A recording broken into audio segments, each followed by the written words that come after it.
Hey, what's up YouTube? My name is Sean. I produce music under the alias Owls and Stills, and today I wanted to show you guys one of the ways that you can mod your LaunchPad and like a cheap MIDI controller like MPK Mini and turn them more into like an Ableton push. So one of the things that looks really cool about the push is the step sequencing stuff for drum racks. And if you mod your LaunchPad, and it's really easy, all you do is download this script. It's free. The link's below, and you just drop it in the MIDI remote scripts folder for Ableton, and you have to select it in the preferences too. It's called LaunchPad 95, and there's tutorials on that on the download page below. But once you have it set up, it'll kind of basically turn your LaunchPad into like a step sequencer similar to the push. So if you see like the actual drum clip, and these are the drums down here, and you can just like select one, and then these are the measures. So like this is the first measure of the clip, second, third, fourth. So in the first measure, this drum can add it on there.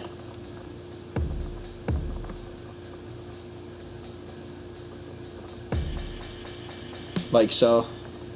And it's like a cooler way to make beats if you're sick of like doing it in the step sequencer in Ableton. It's like a cool trick you can use. And there's the mod also, like you can press the third scene launch button and it'll change the quantization of like the notes that you're putting in.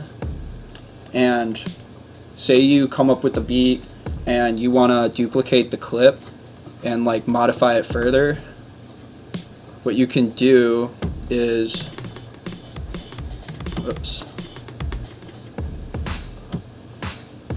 say I'm editing this clip and I add some shit in, and then I want to duplicate it. You can hold down this third scene button and it'll duplicate it and start playing it as a new clip. So now I could like add something new or whatever and continue coming up with new shit. So that's one of the things you can do. And the next tip I like to talk about is kind of more for DJs, but it's also good for producers to help improve your workflow and get you like away from the computer screen a little bit more. And basically this is about controlling and selecting the different effects in the software. So this is like a real simple DJ setup I have going. 2 decks, and that's really it with some effects on them. And these are just various songs I have loaded up. So yeah, so this the same mod, if you go into user 1 mode, when this turns green, what you can use these to scroll through the different tracks. I only have 2 tracks, so it just goes back and forth. And then when you're in a certain track, like this is deck B, these 2 buttons will select different effects. So what that does is, right now I have the EQ selected, and these can control like the levels of the EQ. I don't really like using these because it's like such a jagged like change, and it's like it doesn't sound really smooth.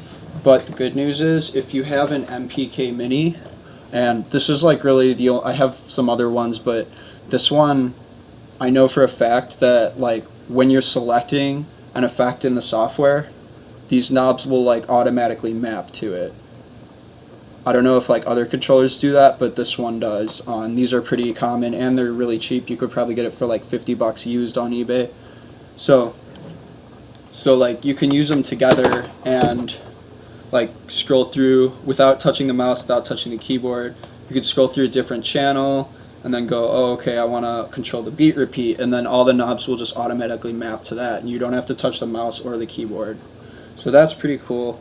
And another thing that you could do is, let's get rid of these, and then if you go to audio effects, you can add in an audio effect rack and open up the chains and add a couple chains in, and then click on this chain button here, and it'll bring up this weird like thing. And what this does is you're editing the different like ranges or zones, I think they're called. And so when this green or orange thing right here, when it's here, it's going to be on chain 1, here's chain 2, here's chain 3. And if you right click on it, you can map it to a MIDI controller. So edit MIDI map, and then I'm just going to turn this knob, so whenever this knob is turned, it'll cycle through different effects. So there's one more thing you have to do. Click on this button, the auto select, and it'll basically, I hope you can see it with my camera, but there's a button over here, auto select, that will automatically add, or it'll automatically make it so that when you're turning this knob, it'll select the chain, like it'll be highlighted in Ableton. So now we could put on like just like some random ass shit, like a chorus. Beat repeat's a good one to use for DJing. We'll put that in there, and then maybe a simple delay. So you could rename these delay. This will be beat repeat, and this one can be chorus. So now, by using the knob to switch between them,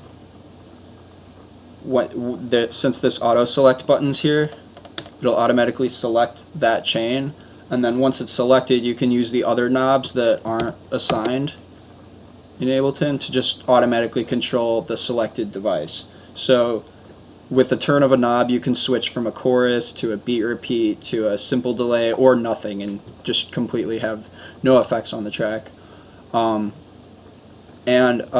Another tip that you can do if you're like DJing live is edit the MIDI map of this repeat button in beat repeat and assign it to like a drum pad or a key on your controller. And then when you're playing a song,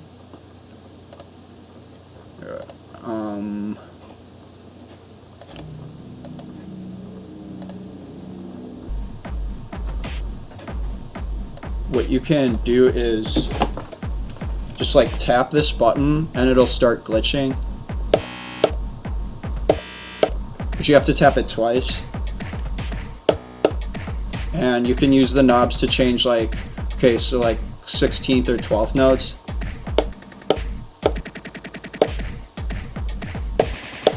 Takes a little practice, but it's good rhythm practice and stuff.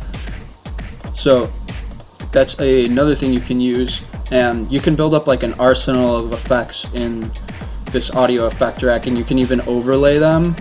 And if you move up a little bit, you can edit like this fading thing. I don't really use that, but you can like go through multiple effects. So now it's going through the chorus and the beat repeat. So yeah, that's something. And you can also obviously add like other shit to the chain. So now it's got two things on it. And if you're in here,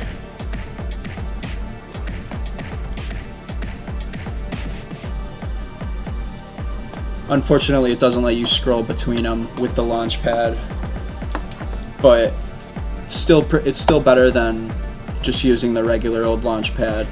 So that's about it for this video. I hope you guys learned stuff. Feel free to hit me up on Twitter at owlsandstills, and please rate and subscribe so I can keep doing this. Thanks. Bye-bye.